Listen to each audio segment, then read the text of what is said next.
মানে দিনে সে 50 রিয়ালের কাজ করে না। আর সে যদি ডাক্তারের কাছে যায় তার যদি 70, 80, 100 রিয়ালের ওষুধ ধরাই দেয়, তাহলে এই মানুষটা কিভাবে ওষুধ নিবে বলেন? কিভাবে ডাক্তারের কাছে যাইবে, কিভাবে ডাক্তার দেখাইবে? আসসালামু আলাইকুম।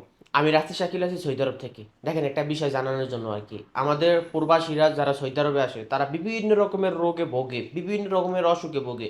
এমনকি জ্বর ঠান্ডা হলে কখনো ডাক্তারের কাছে যায় না, কোনো সময় ডাক্তারের কাছে যায় না।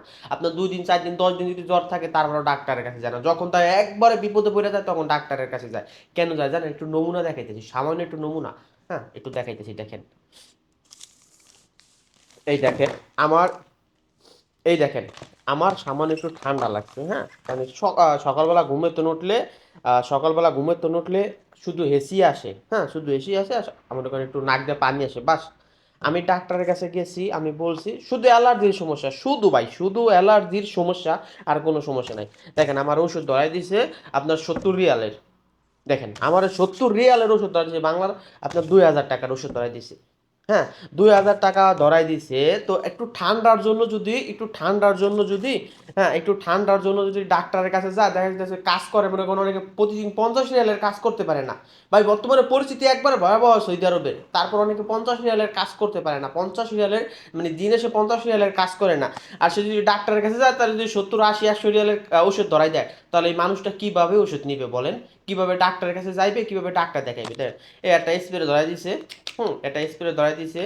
আর এই যে 2 প্যাকেট ওষুধ ধরাইছে। ভাই, এতগুলো ওষুধের প্রয়োজন না, একটু ঠান্ডার জন্য, অ্যালার্জির জন্য আমরা 2 প্যাকেট ওষুধ ধরাই দিছি। এর কোনো মানি হয়? এর কোনো মানি না 2 প্যাকেট ওষুধ ধরা নেই, বাস শুধু অ্যালার্জি। ভাই, এসি আয় আজকে না, হয়তো বা আমার পরিস্থিতি ভালো আছে আলহামদুলিল্লাহ, আমি হয়তো বা আনতে পারছি। অন্য কেউ তো আনতে পারতো না, সে তো আবার টাকা ফেরত আসা লাগতো মনে করেন তার বাসায়। হ্যাঁ, আমি শুধু দেখানোর জন্য আনছি, সত্যি আমি আনতাম না আপনাদের। আনতাম না, যে প্রবাসীরা যদি মনে করেন ভোগে রোগে, তারপরও কেন মনে করেন তারা ওই যে ওষুধ ডাক্তার দেখায় না। হ্যাঁ, তারা কোন কারণে ডাক্তার দেখায় না, এটা একটু নমুনা দেখাইলাম ভাই আপনাদের, সামান্য একটু নমুনা। শুধু এই কারণে যায় না ডাক্তারের কাছে, এই কারণে ভাই। 70 রিয়াল, বাংলা 2000 টাকার ওষুধ আমার ধরে দিচ্ছে, মানি হয় ভাই? কি কারণে? এই যে এখন তো আমি ঠিকই আছি, যখন ঘুমের তো উঠি তখন হয়তো হালকা একটু গলা ব্যথা করে, কতটা এসি আসে, নাক দেওয়া একটু পানি আসে, বাস বিরক্ত লাগে। বিরক্ত ফিল হয় যে না, আসলে সকালবেলা ঘুমো থেকে উঠবো, ভালো লাগে না, বাস এই কারণে। হয়তো বা একটা অ্যালার্জির ওষুধ খাইলে হয়তো বা ঠিক হয়ে যাবো। আমি বলছি দেখ আমার সমস্যা অ্যালার্জি, আমি বলছি, তারপর দেখ এগুলো তোর দরকার হবে, এগুলো তোর লাগবে। আরে ভাই, এগুলো লাগবে কি কারণে? কি কারণে আমার এগুলার প্রয়োজন হবে বলেন? কোন কারণে, কোন উদ্দেশ্যে আমার মানে এগুলার প্রয়োজন হবে? এতগুলো ওষুধ কোনো দরকার আছে, কোনো মানি আসে বলেন?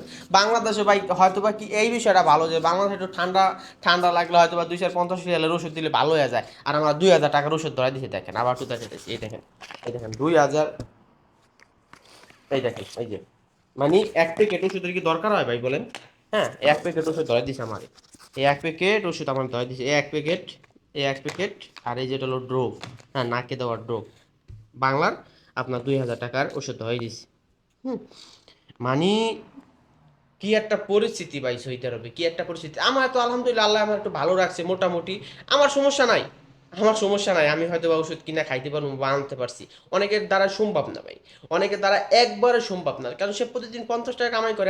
এমনও লোক আছে ভাই, সে মাসে 1000 1200 টাকা বেতনে কাজ করে, তারপরে খায় দায়, ওয়াইফাই বিল, এই বিল সেই বিল, মোবাইল বিল, হ্যাঁ, সিগারেট খায়, তারপর টেকে কয় টাকা? আর যদি মনে করেন ওষুধের দ্বারা যায়, ডাক্তার কাছে যদি যায়, মনে করেন যদি সামান্য একটু ঠান্ডা জ্বরের জন্য যদি আপনার 2000 2500 টাকার ওষুধ যদি ধরাই দেয়, তাহলে এই মানুষটা কি করে ভাই? এই জন্য ভাই অসুখে ভোগে, জ্বরে ভোগে, রোগে ভোগে, তারপরও সে ডাক্তারের কাছে যায় না। তো সকলে ভালো থাকবেন, সুস্থ থাকবেন, আল্লাহ হাফিজ।